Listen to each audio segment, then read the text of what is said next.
From spooky legends past, down through generations, to haunted locations that hold a ghostly past. Come one, come all, come finders and seekers. Hear the creepy side of NEPA. Welcome to the Creepy Side of NEPA. I'm Dan Kosloski. And I'm Nora Herchik.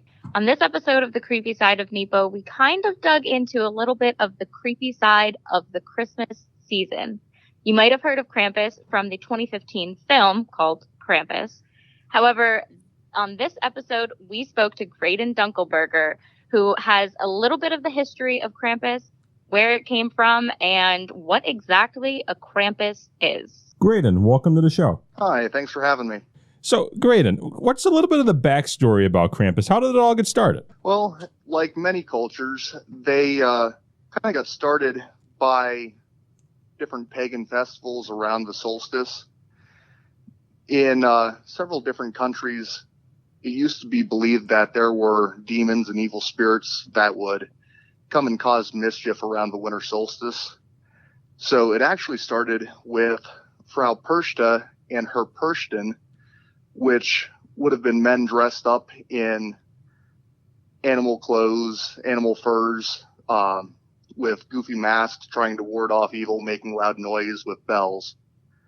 And from there, it kind of evolved into the Krampus stories that we know today. To be honest, I never really heard about the Krampus story much until the movie came out, I believe back in 2015 it was? Yeah. Yep. Now, obviously, when Christianity with the Holy Roman Empire started moving northwards up through into Austria and modern-day Germany, they didn't like the different pagan traditions at the time, but they wanted to try and assimilate the different parties and festivals to make their religion more palatable to gain more followers. So they didn't want the Persian louts to go on anymore because it was seen as demonic and satanic. So they had to kind of shift into a new holiday creature that they could still associate with their beliefs and something that the church would find palatable enough to them to allow it. So from there, it kind of moved over to this new creature called Krampus. He was still a man in animal furs, or sometimes seen as a half goat, half demon creature who had bells on him to make noise, a bundle of birch sticks to paddle naughty children, and somewhere in his costume he would have some form of chain, and that was shown to symbolize the church as having the power to bind demons. And whereas in the past that they were allowed to run free through the streets causing mayhem, they were now going to be followed by St. Nicholas, who is a Catholic saint, normally associated with the Christmas times and gift giving, in order to kind of round him up and make him subservient to him to do his bidding. So is Krampus then kind of like the evil counterpart of St. Nicholas? I would say that he's more of a tool for St. Nicholas, that while St. Nicholas takes care of the good kids, St. Nicholas uses Krampus as a tool to prod the naughty children into the right direction. Very interesting. What would constitute somebody as a naughty child? Like, would that just be, the typical, the kid's not listening to his parents or whatever, or would it have to be, a little bit more? Did it kind of just depend on whoever? Well, at the time, a lot of these regions were heavily Catholic. So it could be something as a kid not reciting their prayers or learning their catechism or anything like that. So a way to get out of being punished by Krampus would be to recite your prayers or come and tell the truth about a lie or a bad thing that you've done throughout the year, to come clean to it to your parents. So kind of like correct your wrongdoing. Yeah, which it could be seen as being punished for being naughty, not doing your chores or your farm work, anything like that at the time too. Mm-hmm. And you said that Krampus would beat the kids with the sticks that he had, or what? Like, did it kind of change too? Punishments? Well, he would carry a bundle of switches or a horsehair whip to paddle or strike out at kids to scare them. I don't know what it would have been like in the olden times, because typically when a Krampus and St. Nicholas would visit a house, they would be given treats like you would leave milk and cookies out for Santa. Well, Krampus gets left a shot of schnapps at each house. So throughout the course of a night, you have these probably middle-aged random dudes from a village having a couple of shots of schnapps and going around and paddling children. So I'm sure as the night went on, you'd rather be at the first house than at the last house. Yeah, I would agree with that. So there were multiple Krampuses, or is like it's not just one, like how there's one St. Nicholas, correct?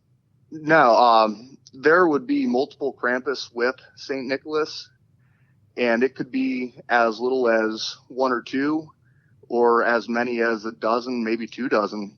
They would all travel in a group, ringing bells through town to announce their arrival and to kind of cause some fear among the youngsters that may have been bad that year, which if you see any of the more traditional Krampuslaufs in European countries, it's basically maybe a dozen Krampuses followed by a St. Nick. And each little town has their own regional variants of this. Because they're so isolated, there's no overarching theme of what a Krampus has to look like.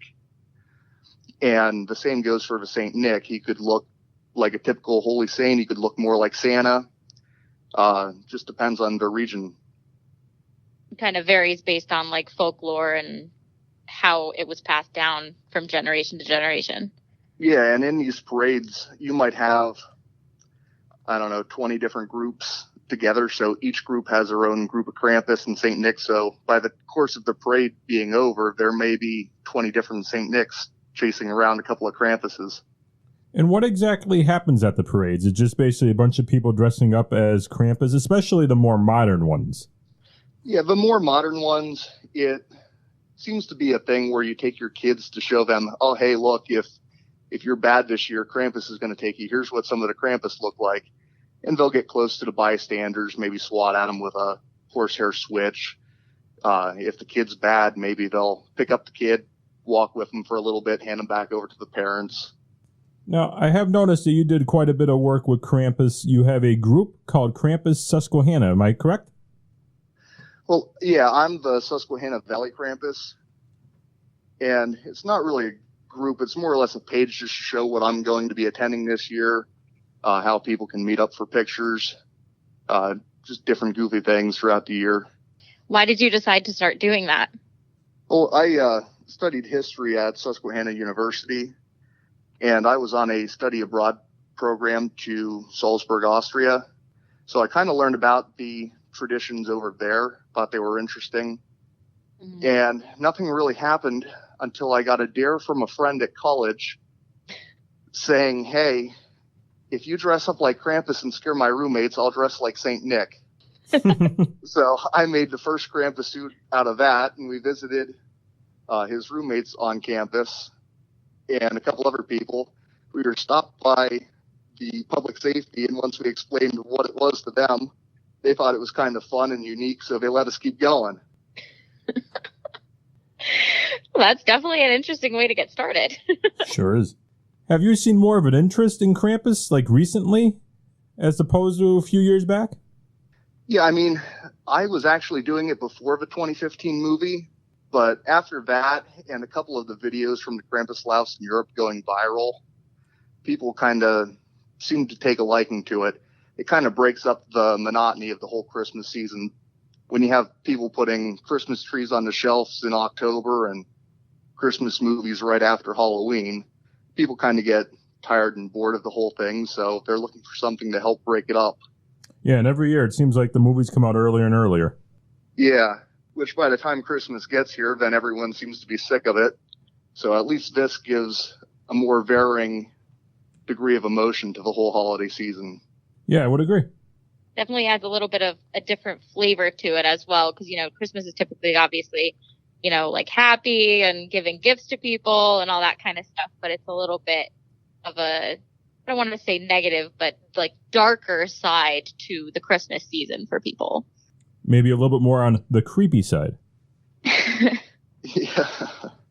Well, if anyone is interested in looking you up on Facebook, how could they find you? They would just have to search for the Susquehanna Valley Krampus. Okay. Well, I'd like to thank you for joining us tonight. Yep, I appreciate you having me. Thanks for coming on. Yep, thank you. Have a great holiday. You too.